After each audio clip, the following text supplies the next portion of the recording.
Hello दोस्तों, इस video के अंदर हम रिव्यू करेंगे एजीएस ट्रांजैक्ट टेक्नोलॉजीज के आईपीओ का।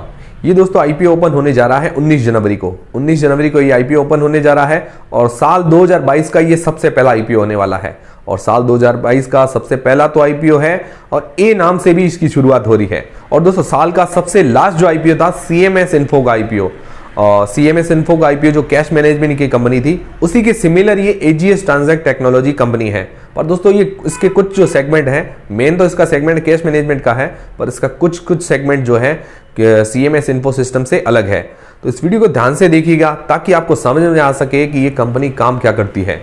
क्योंकि दोस्तों काफी लोग क्या है कि वीडियो को ध्यान से नहीं देखते और क्या है कि अंधाधुंध इन्वेस्ट कर देते हैं। उसके बाद क्या है कि उनको नुकसान हो जाता है, मतलब उनको पता नहीं रहता कि उनको लॉन्ग टर्म के लिए शेयर को रखना है या लिस्टिंग गेन्स के लिए रखना है, तो उनको पता नहीं चल पाता। तो इसलिए क्या है कि वीडियो को ध्यान से देखिए ताकि आपको भी समझ में आए कि शेयर को हमें लॉन्ग टर्म के लिए रखना है या सिर्फ लिस्टिंग गेन्स के लिए रखना है। तो वीडियो देखने से आपको पूरा समझ में आएगा।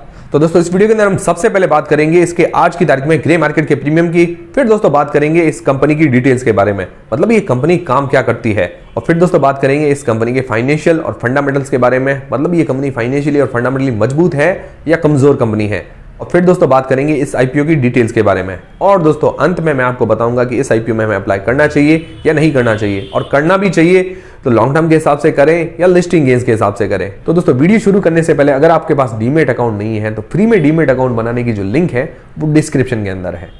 तो सबसे पहले बात करते हैं इसके आज की तारीख में ग्रे मार्केट के प्रीमियम की।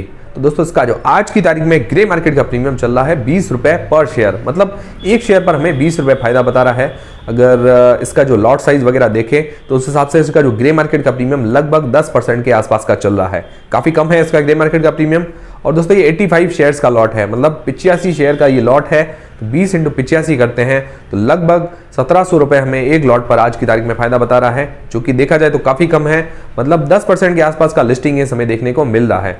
अगर दोस्तों लिस्टिंग गेन्स 20% या उससे ऊपर का होता है तो वो ज्यादा अच्छी कंपनी मानी जाती है लिस्टिंग गेन्स के लिए। तो दोस्तों इसकी ग्रे मार्केट के अंदर तो डिमांड कम है। अब देख लेते हैं कि ये कंपनी काम क्या करती है, मतलब फ्यूचर के अंदर इसकी डिमांड वगैरह कैसी रह सकती है।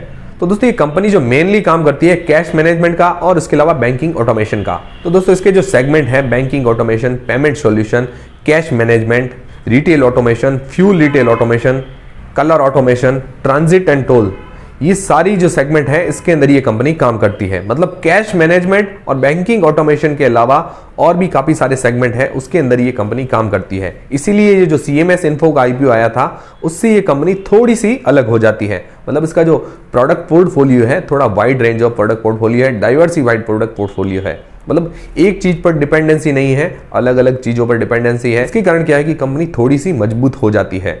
तो दोस्तों पहली तो सर्विस प्रोवाइड करवाती है बैंकिंग ऑटोमेशन की। बैंकिंग ऑटोमेशन के अंदर क्या होता है कि एटीएम मशीन लगाने से लेकर उसका मेंटेनेंस सर्विस वगैरह प्रोवाइड करवाती है। और उसके अलावा बैंकिंग ऑटोमेशन के अंदर सीआरएम मशीन जो मतलब कि कैश रिसाइकलर मशीन होती है, जिसके अंदर जो कटे फटे नोट होते हैं वो उसको अलग कर लेती है, इस तरह की मशीन भी ये प्रोवाइड करवाती है।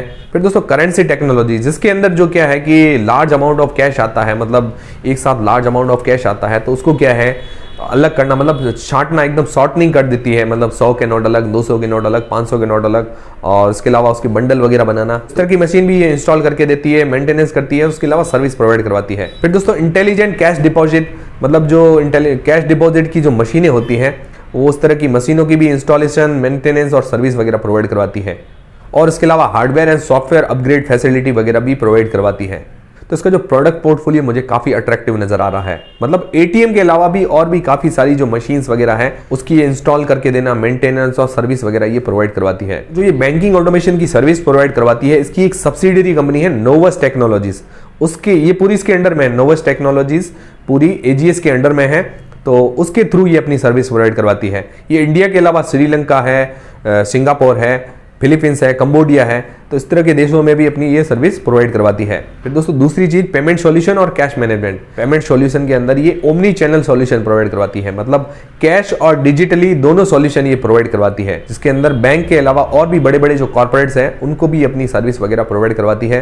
बैंकों के अलावा HP Petroleum, Indian Oil, doctor Lal PathLab, Patanjali Ayurved, इन सभी को ये अपनी सर्विस प्रोवाइड करवाती है पेमेंट सॉल्यूशन और कैश मैनेजमेंट के अंदर। कैश पिक करना, पेमेंट सॉल्यूशन प्रोवाइड करवाना, मतलब डिजिटली और कैश से। तो जो ये पेमेंट और कैश मैनेजमेंट की सर्विस प्रोवाइड करवाती है इंडिया ट्रांजिट नाम से, इंडिया ट्रांजिट जो इसकी सब्सिडरी कंपनी है, ये पूरी एजीएस के अंडर में आती है। फिर दोस्तों बैंकिंग ऑटोमेशन, पेमेंट सॉल्यूशन और कैश मैनेजमेंट, ये तो इसका मेन काम हुआ। और उसके अलावा ये कौन सी सर्विस प्रोवाइड करवाती है, मतलब ये सीएमएस इन्फो से इसके अलावा कौन सी चीज़ों में अलग है। और उसके अलावा दोस्तों ये कार्ड स्वैपिंग मशीन वगैरह प्रोवाइड करवाना, मतलब बड़े बड़े मॉल्स वगैरह होते हैं, उसके अलावा पेट्रोल पंप और भी काफ़ी सारी जगह, ऑफिसेस, कॉर्पोरेट ऑफिसेस, वहाँ पर अपनी कार्ड स्वैपिंग मशीन और उससे रिलेटेड फैसिलिटी वगैरह प्रोवाइड करवाती है।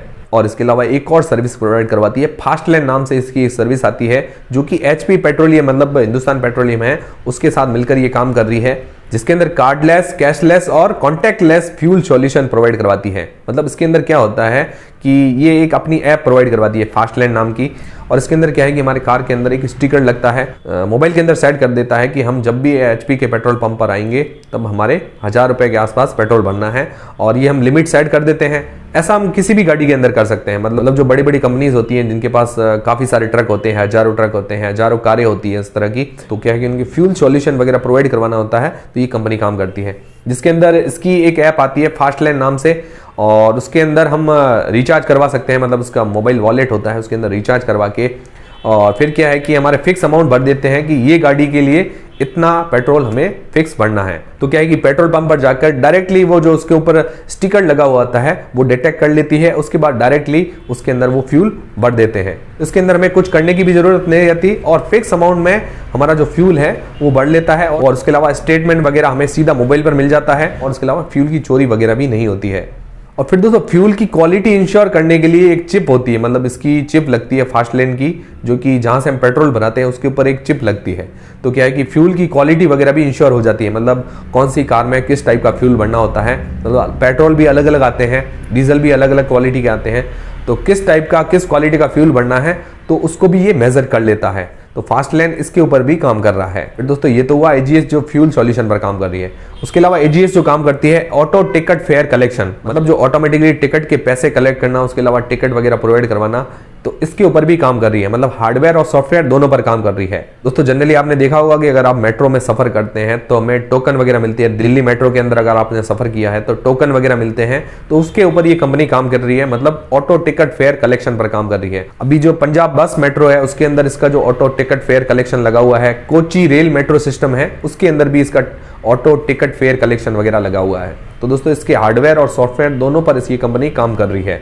फिर दोस्तों ये कलर ऑटोमेशन पर भी काम करती है, मतलब ऑटोमेटिक कलर डिस्पेंसर जो मशीनें आती है जिसके अंदर क्या है कि मन चाहा कलर मशीन बनाती है, तो ये कंपनी उसकी भी मैन्युफैक्चरिंग करती है, मेंटेन करके देती है, सर्विस वगैरह प्रोवाइड करवाती है। मतलब ऑटोमेटिक कलर डिस्पेंसर जो मशीन आती है उसकी मेंटेन करना, सर्विस प्रोवाइड करवाना, मैन्युफैक्चरिंग करना, ये कंपनी उसका काम भी करती है।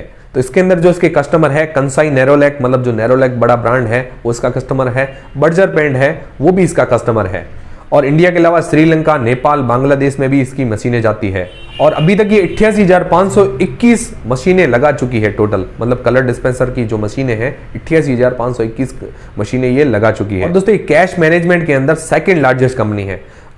फर्स्ट लार्जेस्ट कंपनी है सीएमएस इन्फो सिस्टम, और कैश मैनेजमेंट के अंदर सेकंड लार्जेस्ट कंपनी है एजीएस। तो दोस्तों आपने देखा ओवरऑल ये company cash management, payment solution, banking automation के अलावा और भी काफी सारे सेगमेंट के अंदर काम करती है। मतलब उसका जो प्रोडक्ट पोर्टफोलियो है wide range of product portfolio है, मतलब रेवेन्यू एक चीज पर डिपेंड नहीं है, अलग अलग चीजों पर डिपेंडेंट है। 2021 की बात करें तो इंडिया से जो इसका टोटल रेवेन्यू जनरेट होता है 95.6% का, और अदर कंट्री से जो इसका रेवेन्यू जनरेट होता है 4.4% का।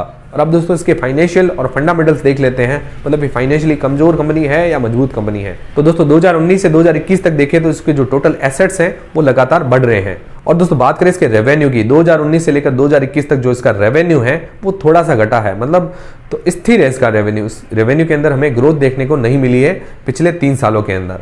उसका कारण हो सकता है कोविड हो।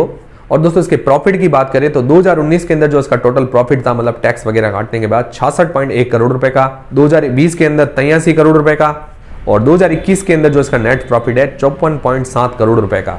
तो उसका जो प्रॉफिट है 2021 के अंदर घटा है, कारण उसका कोविड हो सकता है। और 31 अगस्त 2021 मतलब 5 महीनों की बात करें, मतलब फाइनेंशियल ईयर 2022 के 5 महीनों की बात करें तो इसने जो रेवेन्यू जनरेट किया है 762 करोड़ रुपए का, और अभी 5 महीनों के अंदर इसको जो लॉस है 18 करोड़ रुपए का। मतलब FY22 के अंदर इसको 18 करोड़ रुपए का 5 महीनों के अंदर लॉस है। और बाकी अभी इसकी पूरी रिपोर्ट आनी बाकी है, मतलब 31 मार्च 2022 तक ये टोटल कितना प्रॉफिट और लॉस वगैरह जनरेट करती है उसकी रिपोर्ट अभी आना बाकी है।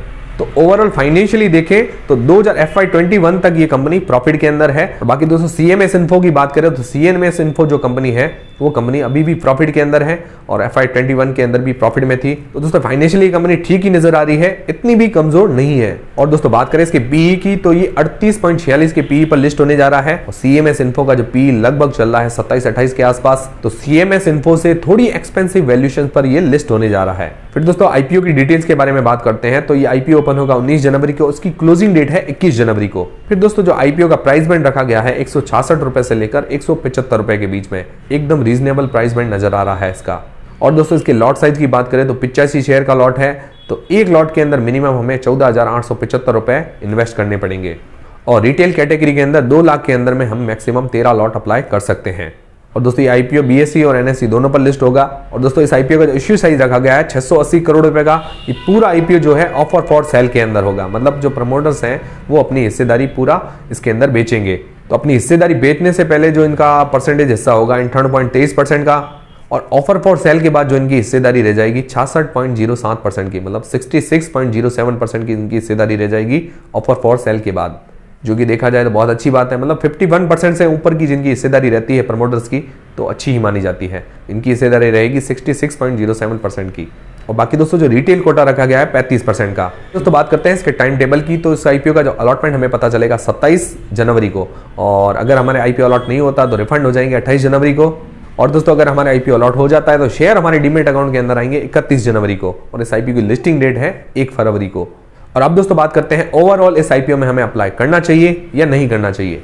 तो दोस्तों लॉन्ग टर्म के हिसाब से सबसे पहले बात कर लेते हैं। दोस्तों कैश मैनेजमेंट के अंदर CMS इन्फो के बाद ये सेकंड लार्जेस्ट कंपनी है इंडिया के अंदर। और फिर दोस्तों इसके अलावा इसका डाइवर्सिफाइड पोर्टफोलियो है, जिसके अंदर ये कैश मैनेजमेंट के अलावा भी काफी सारी सर्विस प्रोवाइड करवाती है, जिसके अंदर बैंकिंग ऑटोमेशन है।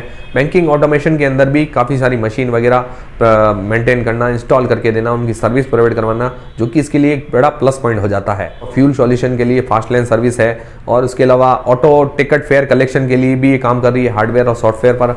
फिर कलर ऑटोमेशन के अंदर भी ये कंपनी काम करती है, ऑटोमेटिक कलर डिस्पेंसर मशीनें वगैरह इंस्टॉल करके देना, सर्विस प्रोवाइड करवाना, मेंटेन करना, तो ये सारे कंपनी ये काम करती है। तो इसका जो प्रोडक्ट पोर्टफोलियो है काफी wide range of product portfolio है, मतलब एक चीज पर इसका रेवेन्यू डिपेंडेंट नहीं है। इसके कारण क्या है कि थोड़ी कंपनी के अंदर मजबूती आ जाती है। फिर दोस्तों इसका जो रेवेन्यू है, मेन रेवेन्यू इंडिया से जनरेट होता है, और 4 से 5% का जो रेवेन्यू है वो आउट ऑफ इंडिया से आता है। और दोस्तों अभी प्राइस बैंड के हिसाब से देखें तो प्राइस बैंड भी इसका रीजनेबल लग रहा है। और पीई वाइज देखें तो ये जो लिस्ट होने जा रही है CMS से थोड़ा एक्सपेंसिव वैल्यूएशन पर लिस्ट होने जा रही है। और बाकी जो इसका प्रोडक्ट पोर्टफोलियो है उस हिसाब से लग रहा है कि एक सही वैल्यूएशन पर मुझे लगता है लिस्ट होने जा रही है।